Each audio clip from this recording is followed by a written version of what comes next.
Olá pessoal, agora vamos dar algumas dicas sobre o questionário. Eu cliquei na parte de visualização do questionário e saiu uma ordem predeterminada nas questões. Então eu não sei se no seu questionário vai estar na mesma ordem, mas você está olhando então a pergunta, né? Então não vai ter dificuldade em achar no seu próprio questionário. Quanto à primeira questão da multiplicidade, basicamente é determinar aonde pela primeira vez a derivada enésima da equação x cosseno cubo de x cubo igual a zero se faz diferente de zero. Então, nessa ordem, será a multiplicidade da matriz. Bom, aqui na questão 2, essa equação polinomial, você tem que considerar as cotas de Lagrange do polinômio em menos x, para encontrar então as raízes negativas. Aqui na questão 3, mediante o critério de Descartes, é simplesmente aplicar o critério para esse polinômio, x quarta mais 3x cubo menos 2x quadrado menos 4x menos 1, igual a zero, e também para o polinômio em menos x. Bom, essa questão 4 aqui, ela tem três afirmações. Tá? Então, quanto à primeira afirmação, veja bem que a gente está dizendo que a função f de x é contínua. Então, se f de x é contínua, deve ter algum resultado, algum teorema do cálculo que nos garante que a função vai ter sempre uma solução aí. O segundo enunciado é simplesmente uma questão de comparação, né? Então, na primeira vez que você calcula o intervalo, você reduz ele à metade. Na segunda vez, na quarta parte. Na terceira vez, na oitava parte. Então, isso aí você vai ter que, digamos, saber na enésima iteração qual vai ser o comprimento original qual vai ser o comprimento do intervalo que você está considerando nessa iteração, né? O método, aqui a terceira afirmação está dizendo que o método da biseção ele não pode ser aplicado em equações transcendentais. Então veja, dê uma olhada para ver se tem exemplos desse método sendo aplicados em equações transcendentais lá no material. Questão 6. Falsa posição. Falsa posição também tem mais ou menos a primeira afirmação. A primeira afirmação ele diz que aqui está acontecendo uma mudança de sinal nos extremos do intervalo, né? E além disso, a função f de x é contínua. Tá bom? Então, deve existir algum teorema que nos diga alguma coisa em relação a essa situação. Aqui, como antes, no método da biseção, ele está dizendo que o intervalo também se reduz na metade. Então, veja se isso aí é verdade ou não. Veja se o intervalo se reduz mesmo à metade ou não. Né? E veja se o método da falsa posição precisa da derivada. Tá? Sobretudo na tabelinha, né? Na tabela, quando você gera um novo aproximante, veja se você precisa da derivada. Quanto ao método de Newton, aqui na questão 6,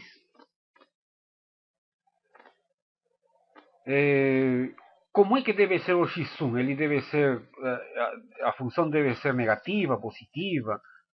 Veja bem se existe algum critério, alguma condição para que isso aconteça. Na segunda afirmação, veja se a segunda afirmação está dizendo o seguinte, que se você parte de qualquer aproximante, você vai chegar numa solução. Veja se isso aí é verdade, né? Dê uma olhada, de repente, lá nas transparências lá da web, né? Da terceira web, para ver se isso é verdade. Se sempre, começando em qualquer e em qualquer valor o método de Newton converge. Na terceira afirmação, estão lhe dizendo que o método precisa que a derivada seja calculada. Então veja se na tabelinha do método de Newton precisamos da derivada. Tá?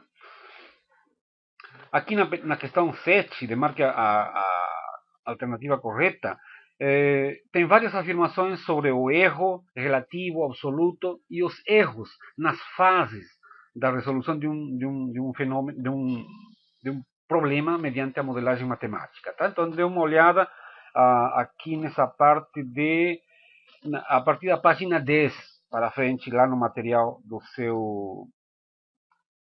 no material digitalizado.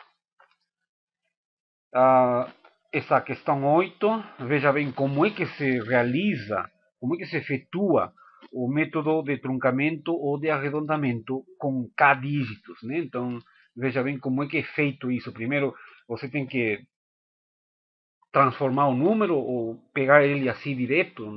Então, é isso que tem que ver. Tá? Similarmente, a questão 9 também. Veja bem como é que se faz o arredondamento com 3 dígitos. Tá? Se é levado em conta os dígitos que antes da vírgula ou após a vírgula, né? Então, veja bem como isso aí é feito. Tá? Questão 10. A questão 10 é bem simples, né? Então, você tem um valor exato, um valor aproximado, e você tem que calcular o erro relativo dessa aproximação. Tá? Então, isso é simplesmente aplicar a definição de erro relativo nesse caso. A questão 11. Veja bem que tipo de erro estamos cometendo quando arredondamos um número. Tá? Veja bem que tipo de erro está acontecendo.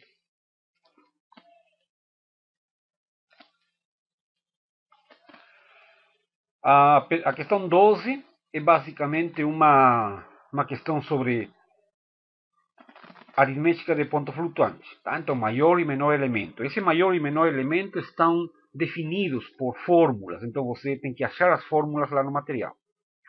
Questão 13. Também, número total de elementos tem uma fórmula em termos dos parâmetros mostrados aqui, 3, 4, menos 4 e 6. Então, você tem que ir atrás da fórmula e calcular o número total. Tá? Não só o número de elementos positivos, nem negativos, nem o zero. Então, estão lhe pedindo o número total de elementos. Tá bom?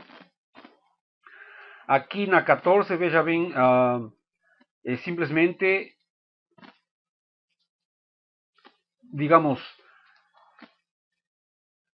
seguir a definição de equação polinomial. Então, a equação polinomial tem que ter, então, um polinômio, né?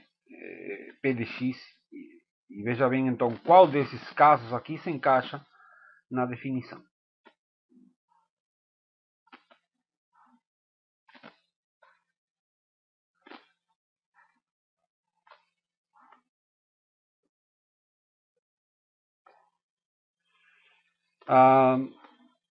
A questão 15 é de multiplicidade. Então, veja, então, a multiplicidade está na página 22 e seguintes, né?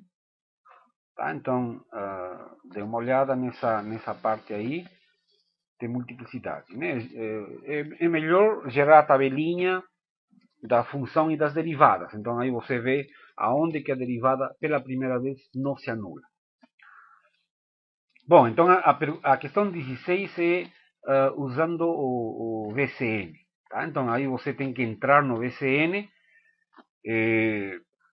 escrever, digitar essa equação. Essa equação não é tão complicada de fazer. Tá? É x cubo, a potência sempre é o circunflexo. Né? Não se esqueça que entre x cubo e cosseno tem um asterisco, tem uma multiplicação. Tá? Então, é simplesmente digitar a questão e afirmar e gerar a tabelinha e, digamos assim, verificar cada uma das afirmações para ver se elas batem ou não de acordo com a tabela de valores que vai ser gerada pelo VCN. Tá? Então, é só isso, basicamente. Né? A questão 17, você pode entrar no VCN, digitar entrar na parte do método da biseção, né? E digitar essa equação x na quinta menos 7x menos 10 igual a zero, nesse intervalo inicial, 1, 2, e com esse critério de erro relativo menor que 0,01. Né? Então, faça isso no VCN e veja qual é o aproximante gerado. Então, esse aproximante deve bater com um desses 5 resultados mostrados na questão 17, que para você pode ser outro número de questão, obviamente. Né? Aqui também, o 18, entre no VCN, clique na parte de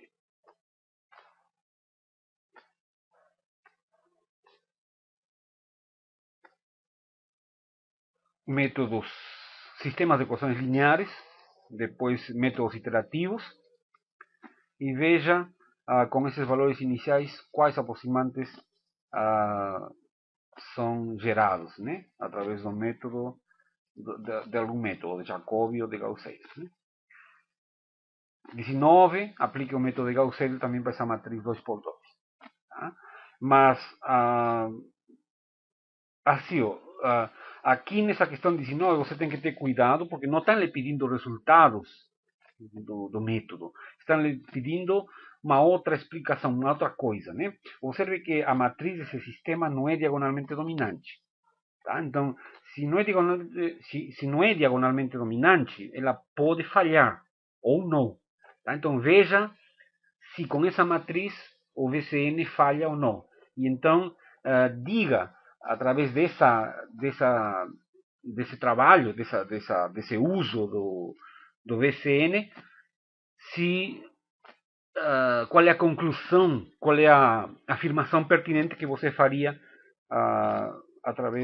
escolhendo uma dessas 5 alternativas aqui postas. Né? Aqui também a questão 20 é aplicar um sistema diagonalmente, ele é diagonalmente dominante, né? Então é só clicar e escrever no VCN a matriz, etc., correspondentes, né? E rodar. Tá? Então, basicamente essas aqui seriam minhas dicas, né? A questão o questionário está bastante simples, digamos assim, mas não está tão não está tão fácil, né? Você vai ter que trabalhar um pouquinho nessas coisas, viu? Use o VCM, tá? De qualquer maneira, se não conseguiu instalar no seu computador, procure o Polo ou procure um colega que já tenha conseguido instalar. Tá bom? Inclusive, eu gostaria que vocês formassem, de repente, um grupo assim de estudos, né? E tentassem resolver, digamos assim, conversar, discutir sobre cada uma dessas questões. Então, é isso, pessoal. Muito obrigado. Tchau.